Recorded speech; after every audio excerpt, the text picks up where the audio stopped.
გიპასუხეთ, მადლობა კიდევ ერთხელ.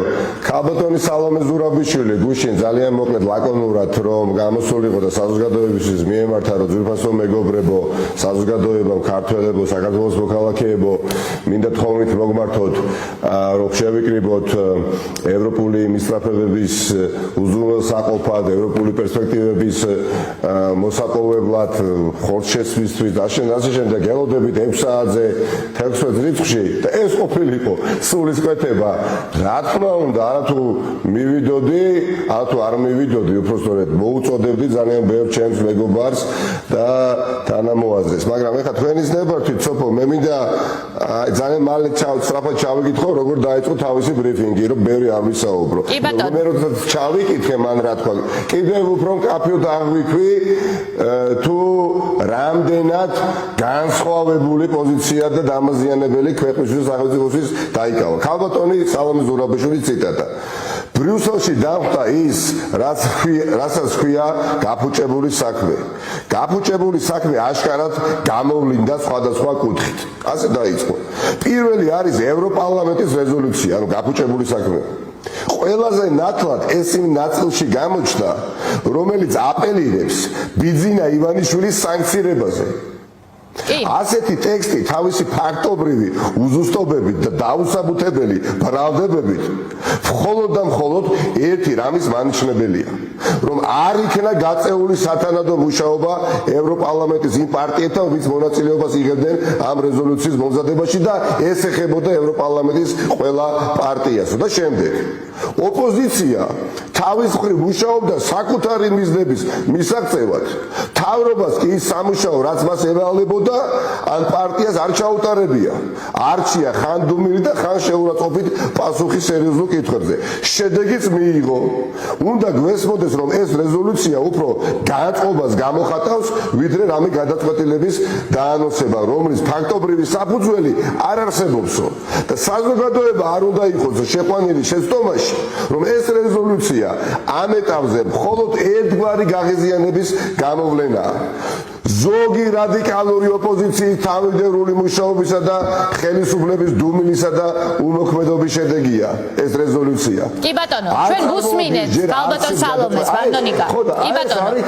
ივანიშვილი კარგია და მისი პარტია ცუდი, რომლებმაც ვერ დაულაგეს და ევროპარლამენტის რეზოლუცია იყო უსამართლო. ეს თქვა, ასე დაიწყო ამ ბრიფინგი. კი ბატონო.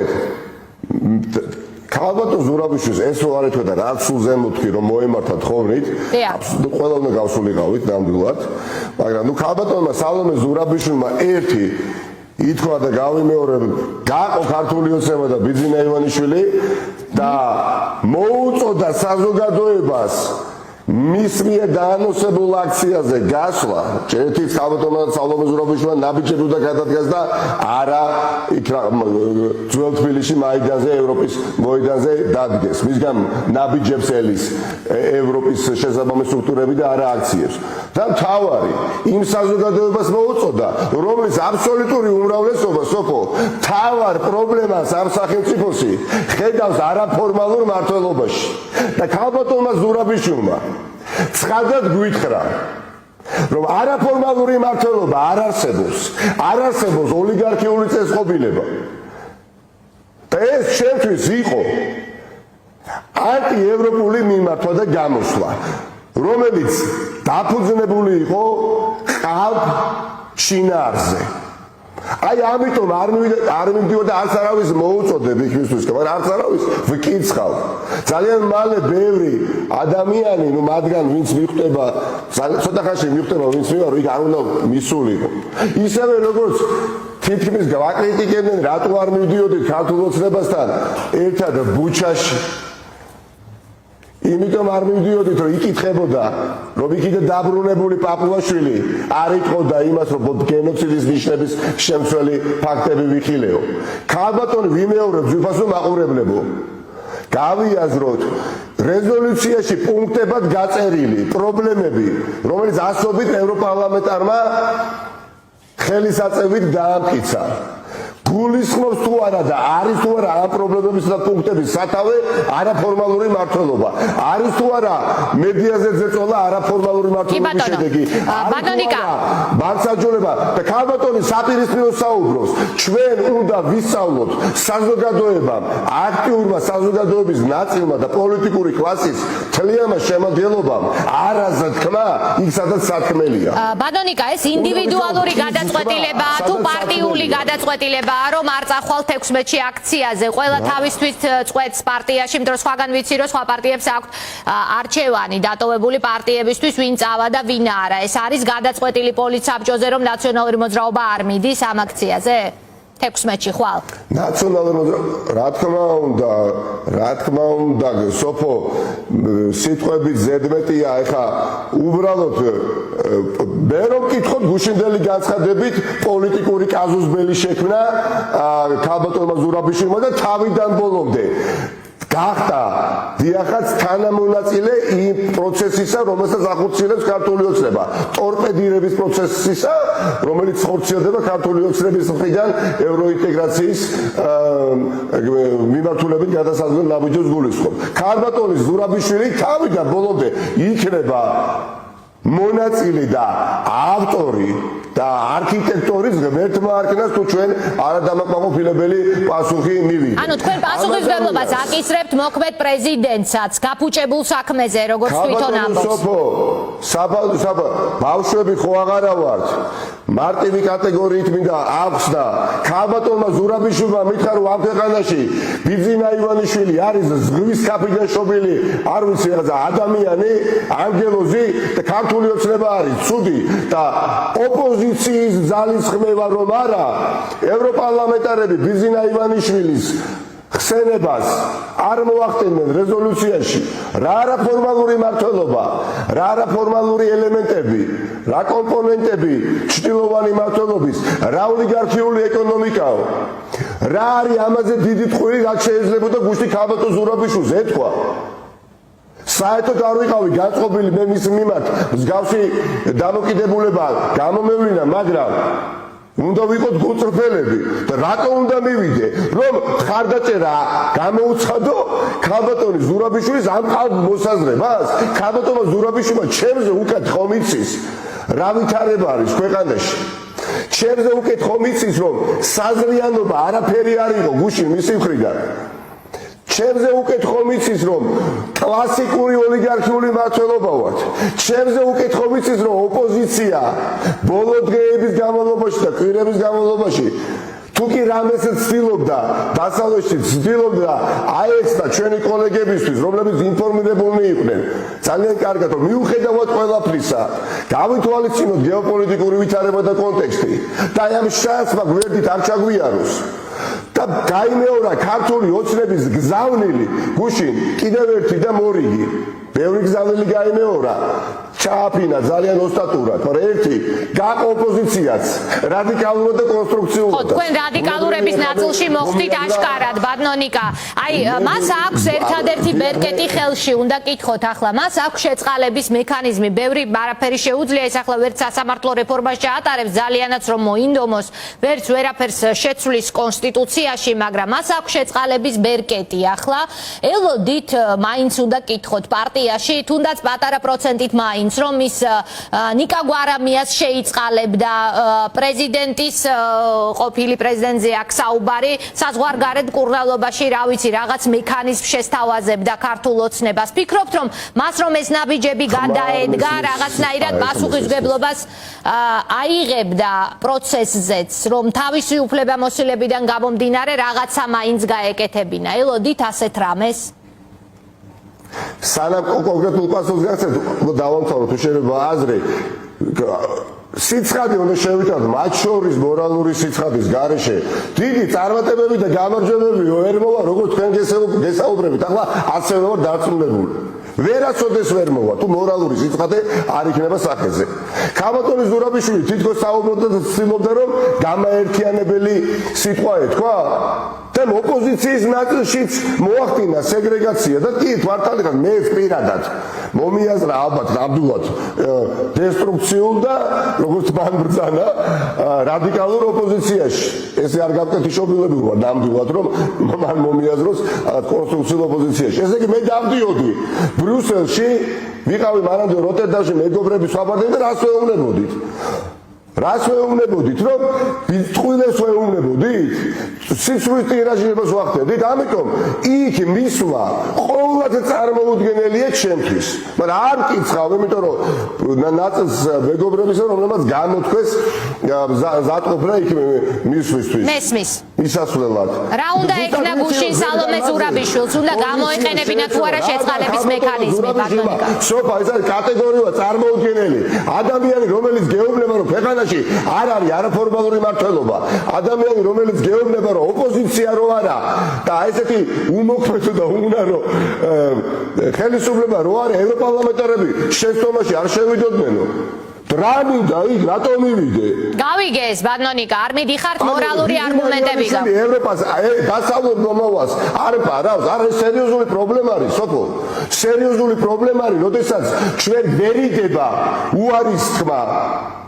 თქვენ ახლა თქვენ პოლიტიკურ კოლეგებს გულისხმობთ ალბათ ბატონიკა, თქვენ ამბობთ რომ არ კიცხავთ, მაგრამ მაინც კიცხავთ მათ ვინც მიდის აქციაზე, ასე გამოდის თქვენი საუბრიდან. არა, ამაზე საუბარიც რო გვიწევს ეხლა.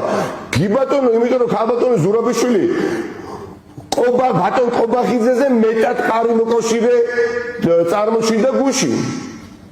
მეტად. კი, ქალბატონის ზურაბიშვილისთვის ალბათ მოულოდნელობა იყო. ბოლოს, როდესაც გაიგო ბრუსელში რა განწყობა იყო, იმიტომ რომ ზუსტად მახსოვს, ერთი თვის წინ დაახლოებით ერთ-ერთმა ჟურნალისტმა კითხვა დაუსვა ქალბატონ ზურაბიშვილს, რომ ბიძინა ივანიშვილს დაკავშირებით სანქციების სიგნალები რამდენად რეალურად მივიდა. მახსოვს მისი პასუხი, კი ბატონო. მან პასუხი გასცადა. მე ამდენ დიახ, რამდენ და პასუხი მახსოვს მე დიახ, რომ იცით რა, რამდენ შეხვედრას ვესწრები და არც არაფერი თქმულაო, კი ბატონო. კი ბატონო, მოდით დავუბრუნდეთ მორალურის გარდა, დავუბრუნდეთ პასუხისმგებლობას, ბატონიკა, ნახეთ რას გეკითხებით, თქვენ მორალურ ეხება გუშინდელ მოლოდინს. რა თქმა უნდა, მოლოდინი გაანგებ არ შევიქმნები, ეხლა მეგობრებთანაც ვსაუბრობდი, მაგრამ იმედის ნაპერწკალი რო შეიძლება რაღაცა ცისკავადოზე რაღაცა გაბოჭდეს, რა თქმა უნდა, როგორც ადამიანს, რომელსაც მეგობარი ყავს ციხეში, ადამიანურად, რა თქმა უნდა, ხო, აუცილებლად გულში მქონდა, მაგრამ მოლოდინი პრაგმატული მოლოდინი არ მქონდა. აღჭურვილი ინსტრუმენტით ქალბატონი ზურაბიშვილი ნაცვლად იმისა, რომ ერთ პუნქტს ასრულებდეს მისი მხრიდან, ხო? რა უნდა იმაზე, რა ქვია, ლესელიძეს და კოტე აფხაზის ქუჩაზე და ევროპის მოედანზე და რიკეზე, რა უნდა აკეთოს? რა შუაშია და ამით კიდე ცდილობს რომ ვიღაცას გამოურეცხოს ტვინი, რომ შესაძლებელია ერთი დღით ადრე ევროკომისიის მიერ მოსაზრების გამოცხადებამდე ამან გავლენა იქონიოს. ეს მოსაზრებები დაწერილია უკვე. დაწერილია, წერტილი მძიმე დასმულია უკვე. რატო აკადრებს საზოგადოებას ამას? პასუხისგებლობა თავიდან ბოლომდე იქნება ქალბატონ სალომე ზურაბიშვილზეც. ისევე როგორც იქნება ბატონ ყობახიძეზე, ღარიბაშვილზე, ივანიშვილზე და სხვებზე. პოლიტიკური სპექტრი არის საზოგადოების ნაწილი. პასუხისგებლობა დაიკისრება ქალბატონ ზურაბიშვილს, იმიტომ რომ ის ადამიანები არ თვალს მაქცობენ მაინც. კი ბატონო, ბატონიკა, ეხლა უნდა გითხოთ პოლიტიკურ პროცესზეც და ამით ვასრულებთ საუბარს. პოლიტიკური პროცესი ამ ქვეყანაში 17-ის და 24-ის შემდგომ. ეს ძალიან მნიშვნელოვანი ისტორიული მომენტია, რაც არ უნდა ცდილობდეს ახლა ხელისუფლება იმის თქმას, რომ ეს არის სიმბოლური და არავით არის სერიოზული დღეს არ წყდება, ეს ასე არ არის. და ეს იცის 80%-მა საზოგადოების, ვინც ევროკავშირში და ევროინტეგრაციის გზას უჭერს მხარს ამ ქვეყანაში, ხომ? პოლიტიკური პროცესი უფრო შეკრული იქნება თუ არა? საზოგადოების ერთობა უფრო ხაზგასმული იქნება თუ არა, ან უნდა იყოს თუ არა? ხარ თუ არა მზად ამის შემდგომი პროცესისთვის? მე ვფიქრობ, საკმარისად არის და აუცილებლად გეთანხმებით, რა თქმა უნდა, იმ მოსაზრებაში, რომ ისტორიული გამოწვევაა და პროცესია და შესაბამისად ღირსეულად დავხვდებით ამ გამოწვევებს დარწმუნებული ვარ მე ამაში ჩვენ ვერ უნდა მოვთხოვოთ გულისხმობ იმ ადამიანებს ვისაც ყოველ შემთხვევაში იცით მე ქართული პოლიტიკა ბოლო წლების განმავლობაში მაიძულა ესწავლებია ყველაფერი რასაც ვხედავ არ დავიჯერო ისე როგორც ზოგჯერ რაღაც მარილი შაქარს გავს მოგმა გაერკვე კარგად გულწრფელობის ნაკლებობა არის მაგრამ საკმარისი რაოდენობა საქართველოს მოქალაქეებისა საკმარისზე მეტი ითქვიან თავის სიტყვას ეხლა ბიძინა ივანიშვილის გუნდი რომელიც გუშინ ქალბატონმა სალომე ზურაბიშვილმა განაცალკევა თითქოს 1000 იყოს მეორე ბალტას ესაუბრება მხოლოდ თავის ბიუროკრატიას მათ შორის იმ ადამიანებს ბიზნესის წარმომადგენლებს რომ მარწუხები არ მოეშვათ მათ იცით რომ განსაკუთრებით ბიზნესის კონიუნქტურულია ამ ტიპის მართვის სისტემებში და მათ ელაპარაკებიან და ესაუბრებიან ჩემზე კარგად იცის ქართული ოცნების ლიდერშიპმა რომ დრამატულად შევცირდა ქვეყანაში მოსახლეობის რაოდენობა რომელიც გაჭრილად ამბობს რომ ქართული ოცნება არის პროდასალური ძალა დრამატულად შემცირდა და კოლეგებზე დაყრდნობით არის ეს და ისინიც ატარებენ და ჩვენს ვატარებთ დიახაც ვხედავ ასევე ოლიგარქიული მმართველობის ბოლო კუდის მოქნევებს ადამიანების ასე თქვა დამონათებას ვისაც რა შესაძლებლობები აქვს იმის ჩრდილში გაყვანას რომ ამ ისტორიულ პროცესს მოწყვიტოს და ქართული დემოკრატიული ოპოზიციის გვერდით არ დადგეს ვხედავ ამ ყველაფერს და გულისკევი დააღნიშნავ მაგრამ არაუშავს ნამდვილად გაცილებით მეტნი ვართ და გაცილებით შეკრულებულად ვიდრე ჩან ვართ და გაცილებით მეც მუშაობ ვიდრე გონია და ამაზე არ საუბრობთ რომ მე სამიზნე შუბზე პოლიტიკური არ დავიხატოთ და ქართულ ოცნებას დღეების განმავლობაში პროპაგანდის განვითარების შესაძლებლობა არ მიეცეს ღირსეულ სიტყვას ქართული საზოგადოება იტყვის ვინც არ უნდა გადგეს განზე ამ პროცესისგან დაშინებით შანტაჟით არ ვიცი მე კიდე იქ წლების განმავლობაში კიდე მოთმენით კი ბატონო პოლიტიკური სპექტრი თუ იტყვის მე ეს კითხე კი ბატონო თავის სახელი დაერქვა და ყველას თავის სახელი დაერქვა ვინც არ უნდა იყოს ეს დიდი მადლობა ნიკა მელიას რომელიც გვერდთვებოდა პირდაპირ ეთერში რომელიც არ მიდის ხვალ პრეზიდენტის დაანონსებულ აქციაზე მაგრამ მიდის 20-ში 8 საათს